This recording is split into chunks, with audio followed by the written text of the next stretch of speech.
Difficulté d'accès aux soins, au logement ou encore à l'éducation, c'est la dure réalité de nombreuses familles au Fénois. Face à cette précarité, certaines d'entre elles peuvent compter sur le foyer Te Arata. C'est le cas d'un jeune couple qui a fui les Tuamotu pour tenter de vivre une meilleure vie sur Tahiti. Athéna Milcam a recueilli leurs témoignages. Regardez. Un toit, des repas, un accompagnement humain, mais surtout de la dignité. C'est ce que propose l'un des 6 foyers de l'association Emauta, Te Arata, situé à Papeete. 8 familles peuvent être accueillies ici dans le même temps. Pour une bonne cohabitation, des règles de vie communes s'imposent à tous. Ici, on se concentre sur son projet de vie, mais surtout sur soi. Papa, avant d'être papa, c'est un homme. Avant d'être maman, c'est une femme.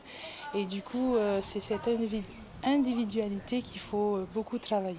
Pour certains, c'est même pas l'accès au logement. L'accès à l'emploi, je veux dire, c'est beaucoup plus le travail sur eux-mêmes. Donc s'aimer soi-même, l'estime de soi, c'est important avant justement de pouvoir s'ouvrir aux autres. Et c'est vraiment cette difficulté, c'est de pouvoir accompagner la personne à déjà intégrer un suivi avec la psychologue.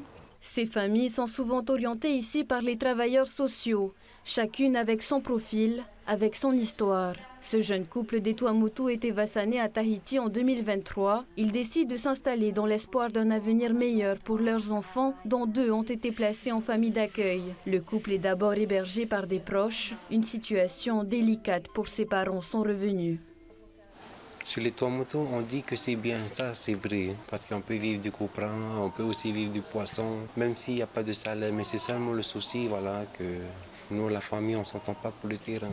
Du coup, on en avait bien en parlé, on est descendu ici. Ça a été difficile pour nous aussi au départ, parce qu'on ne savait pas où il faut aller, parce qu'on courait tellement de maison en maison.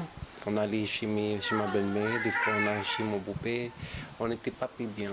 En fait, il devait aider non seulement moi avec ma fille, et aider en même temps aussi ma famille.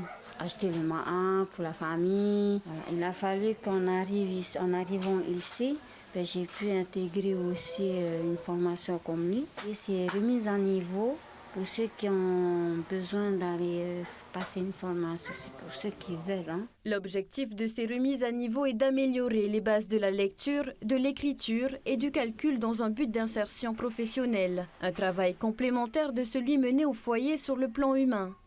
Aujourd'hui, j'arrive à m'exprimer, on arrive aussi à s'organiser. La grande dispute qu'on en avait avant, c'est devenu peu. La violence, avant, c'était vraiment une violence que je la tabassais. Et après, pour finir maintenant, tout a changé.